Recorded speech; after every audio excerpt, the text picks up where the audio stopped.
এদিকে শিক্ষার্থীদের দাবির প্রেক্ষিতে পদত্যাগের নীতিগত সিদ্ধান্ত নিয়েছেন প্রধান বিচারপতি। এ বিষয়ে আরো জানবো, সরাসরি আমাদের সাথে যোগ দিচ্ছেন রিয়াজ রায়হান। রিয়াজ, শিক্ষার্থীদের ঘেরাও কর্মসূচি সম্পর্কে একটু জানতে চাই বিস্তারিত।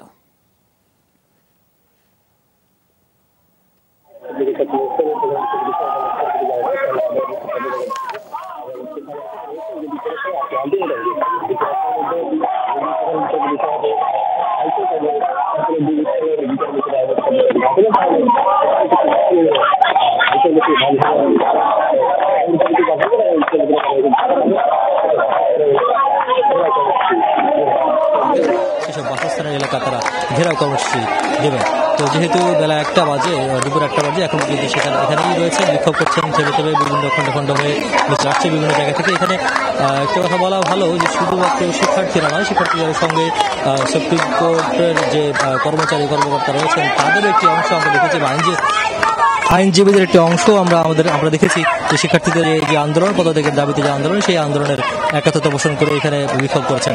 তো আমরা যতটুকু খবর পেয়েছি যে প্রধান বিচারপতি পদত্যাগের একটি নীতিগত সিদ্ধান্ত নিয়েছেন বলে বিভিন্ন মাধ্যমে জানা গেছে। তবে যদিও এখন পর্যন্ত সেটি অন্তত আমি আমার জায়গা থেকে এখানে করতে পারিনি, তবে শোনা যাচ্ছে একটি কথা।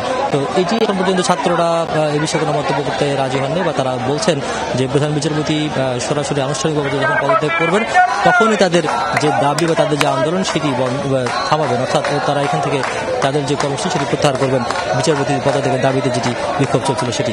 তো তারা পর্যন্ত এখানে জড়ো আছেন এবং হয়তো কিছুক্ষণের মধ্যেই তাদের যে কর্মসূচি, যেহেতু আলটিমেটাম 1টা বেজে গেছে, সেটি শেষ হয়েছে, কিছুক্ষণের মধ্যে তারা নতুন কর্মসূচি ঘোষণা করতে যাচ্ছেন। নিশ্চয়ই আপনার মাধ্যমে আমরা আপডেট দর্শকদের জানাতে পারবো। ধন্যবাদ আমাদের সাথে যোগ দেওয়ার জন্য।